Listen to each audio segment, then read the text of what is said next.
The Germans opened unrestricted submarine warfare.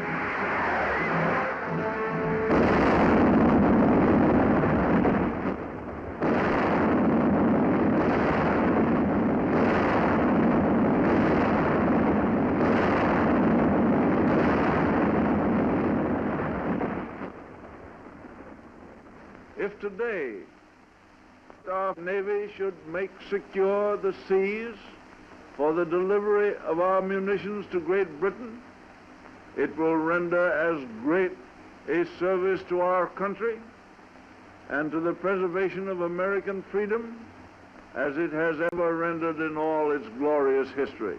We want those cargoes protected. An aroused Congress repealed the entire Neutrality Act. We armed our merchants, and for the first time, they steamed into combat zones to deliver Lend-Lease. While this was going on in the Atlantic, the Japs, by a so-called agreement with the puppet government of defeated France, moved in on Indochina.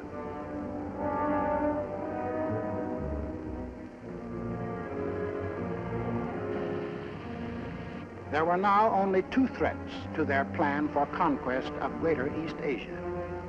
First was their northern neighbor, Russia, the only military power within striking distance of Japan.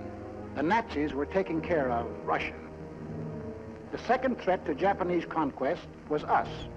Japanese southward expansion was too dangerous to attempt with our bases still standing in the Philippines and our supply lines open to Wake, to Midway, and to Hawaii. We were in their way. We had to be removed, but in the Japanese way.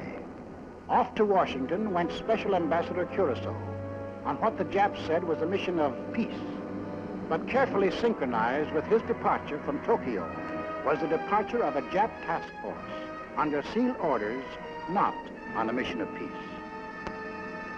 On November 14th, Mr. Kuroso arrived in San Francisco, smiling his toothy smile as he sang the old song of Japanese friendship.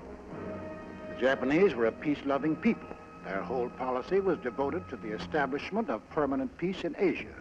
Our aid to China was delaying the establishment of that peace. Our refusal to sell them oil and scrap was interfering with the establishment of that peace. Our objections to their taking over the East Indies, Greater East Asia, was an interruption in the establishment of that peace. All they wanted was peace.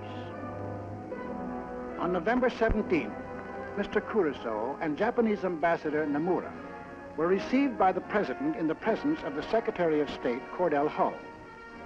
It very quickly became clear that the Japanese had brought no new proposals and that the Japanese intended to continue their campaign to conquer China and all East Asia. However, on November 26th, our Secretary of State presented the Japanese with the basis for peaceful agreement between the two nations. The proposal was forwarded to Tokyo. The Japs had to stall for time, but only a short time. The task force was nearing its goal. Sunday, December 7th, 1941.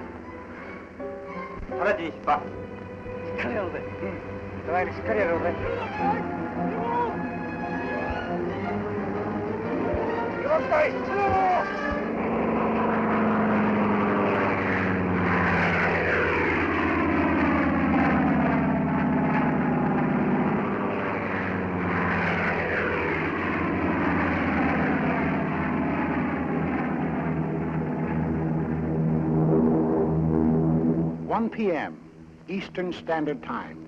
The Japanese emissaries are expected at the State Department to keep a 1 o'clock appointment they had requested in order to present their answers to our proposals. 1:05 p.m. The Japanese planes are approaching Hawaii.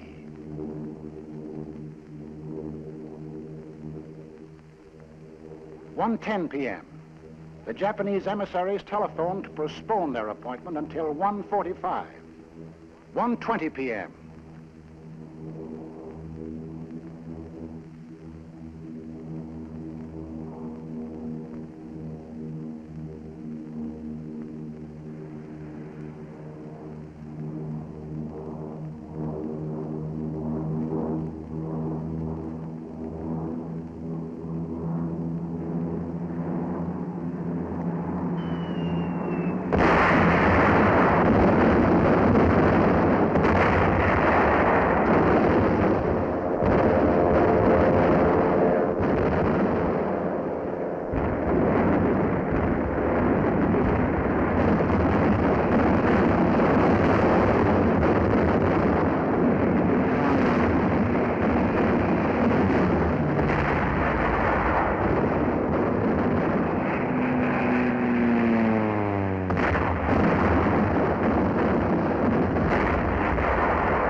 The Japanese envoys, smiling and correct, arrive at the State Department.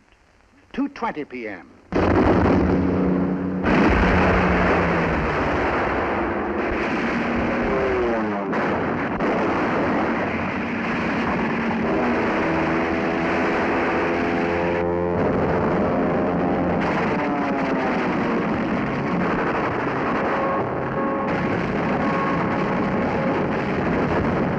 Japanese planes had been sowing death and destruction for an hour on American outposts in the Pacific when the Japanese envoys presented a memorandum to Mr. Hull. Here is the memorandum presented to me. As you can see, it is quite a lengthy document.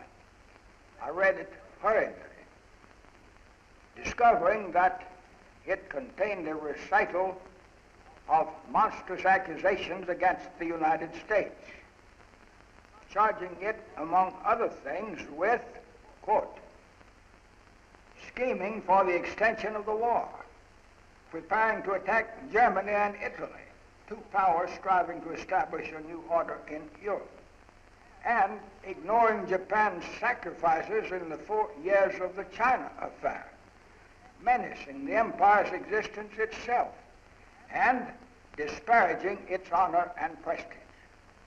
After reading the note, I said to the Japanese emissaries, I have never seen a document that was more crowded with infamous falsehoods and distortions on a scale so huge that I never imagined that any government on this planet was capable of uttering them.